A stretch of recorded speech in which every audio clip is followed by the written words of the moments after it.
This generation of matte black edition is limited to 50 units. Today, let's take a look at the Lexus RX 300 all-wheel drive black edition to see whether it is worth considering. The vehicle is 4,890 millimeters long with a wheelbase of 2,850 millimeters and a curb weight of 1.96 tons. This version is a newly added model of the 2026 lineup that was just launched last month.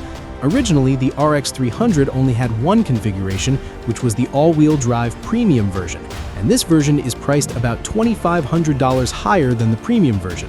The main difference is that the paint surface has an additional matte black protective coating. The wheels are upgraded from 19 inches to 21 inches and use a glossy black finish, while the tire width remains 235 millimeters.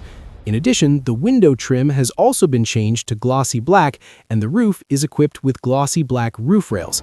Other than that, it is basically no different from the RX 300 premium version. The 300 indicates that it uses a 248 horsepower 2.0T pure gasoline engine paired with an 8-speed automatic transmission, with a 0 to 100 kilometers per hour acceleration time of 8.0 seconds. Hearing that number, the power sounds acceptable, right? But when you ask about the price, the full on-road cost is actually more than $55,000, so the performance-to-price ratio is indeed quite low. For comparison, on the used car market around $55,000, you can already buy models such as a BMW X5 or Mercedes-Benz GLE in fairly good condition. In addition, the Dongchaedi used car platform runs a weekly Sunday promotion with subsidies of about $1,400 for different models, and the vehicles undergo 328 professional inspection items to ensure their condition and can even be returned the same day. Although it uses a transverse engine layout, the front of the car is still made very long, and together with the pronounced bulge around the rear wheel arches that extends downward and merges with the side skirts, creates a very tense, ready-to-launch body posture. The matte black paint further strengthens this contour through light and shadow effects. However, there are still some questionable details in the exterior. For example, the front turn signals still use halogen bulbs, and the rear exhaust remains hidden. Next, let's get into the car and take a look at the interior. The traditional style door handles use an electronic release inside, and the inner door handle is also pressed down for electronic unlocking, while in an emergency you pull it outward twice for mechanical unlocking, which is quite thoughtful in terms of detail. The 2026 model now comes standard with a 14-inch central touchscreen across the lineup, but this screen does not have very rich functions, only supporting basic 4G online navigation, CarPlay, CarLife, and a backup camera, and the response speed is average with a rather simple interface. However, the air conditioning uses physical rotary knobs, which deserves praise. As for space, since this is a mid-sized 5-seat vehicle with a transverse engine layout, the rear space is naturally quite spacious. For someone like me, who is 179 centimeters tall and weighs 160 pounds, I can easily cross my legs in the back seat, and the center floor hump in the second row is very small. This version also comes with independent climate control for the second row, and the rear seat cushions are thickly padded, with backrests that support a wide range of adjustment. Therefore, for family use, passengers sitting in the second row will have a very good experience, both in terms of space and seat comfort. The trunk is also quite large, with a capacity of 612 liters, although when the rear seats are folded forward, the floor is not completely flat. So overall, this car mainly emphasizes a rather unique exterior style, and the space is quite practical, but the performance and features are relatively basic, while the overall price is on the expensive side. At an on-road price of around $42,000 to $43,000, would you choose a BMW 5 Series, Mercedes E-Class, or Audi A6, or this car in front of you? Today we're going to take a look at the Lexus ES 300 to see whether it's worth considering and what its advantages and disadvantages are. The car is 4,975 millimeters long, with a wheelbase of 2,870 millimeters and a curb weight of 1.7 tons. In terms of power, it uses a hybrid system that does not require external charging, consisting of a 2.5-liter naturally aspirated engine producing 178 horsepower paired with an 80-kilowatt front-mounted electric motor with a combined system output of 217 horsepower. The official 0 to 100 kilometers per hour acceleration time is 8.9 seconds, while the measured time is 8.5 seconds.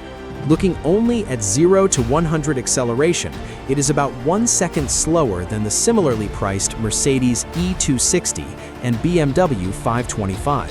However, in real driving, the presence of the electric motor perfectly compensates for the power delay that occurs when the engine speed has not yet climbed to the maximum torque band after pressing the accelerator pedal, making the power response much quicker and smoother.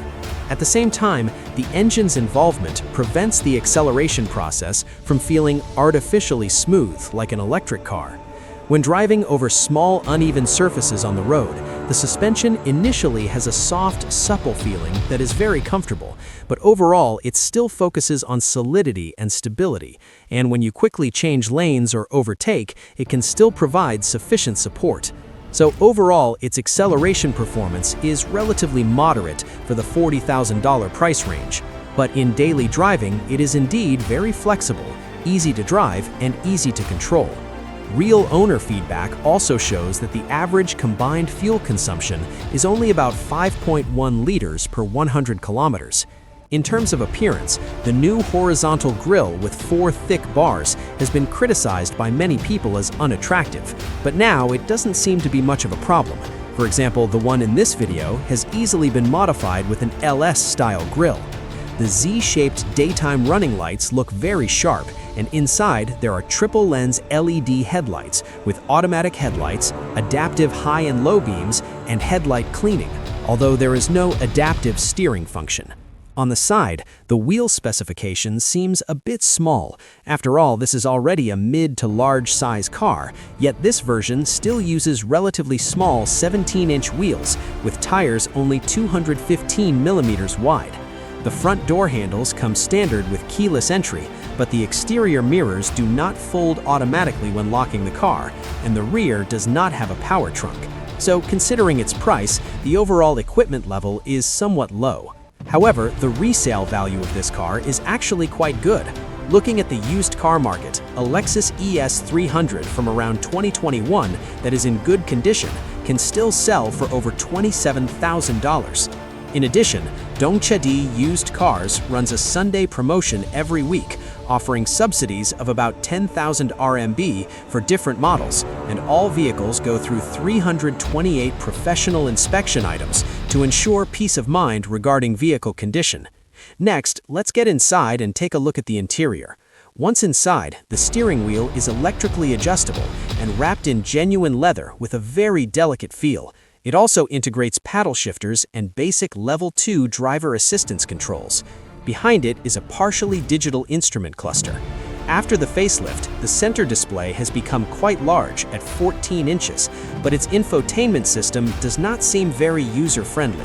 To be honest, not only compared with new EV startups, even among traditional gasoline cars, its response speed, feature richness, and interface design are somewhat outdated. So personally, I feel the infotainment system is currently an area that Lexus urgently needs to upgrade and optimize. However, Apple users may feel a little relieved because it supports Apple CarPlay, which is still quite useful. That said, the overall interior craftsmanship is still very refined. In addition, while many new cars today pursue extreme minimalism, this car's interior still retains a lot of detailed design and physical buttons. For example, the central armrest can be opened from either the left or the right side. In front of the gear selector, the charging ports even have a small cover thoughtfully designed for them. The climate control temperature adjustment also uses physical knobs. Even the final stage when the windows go up or down has a slight cushioning effect. When these details are combined, they create a very refined overall impression.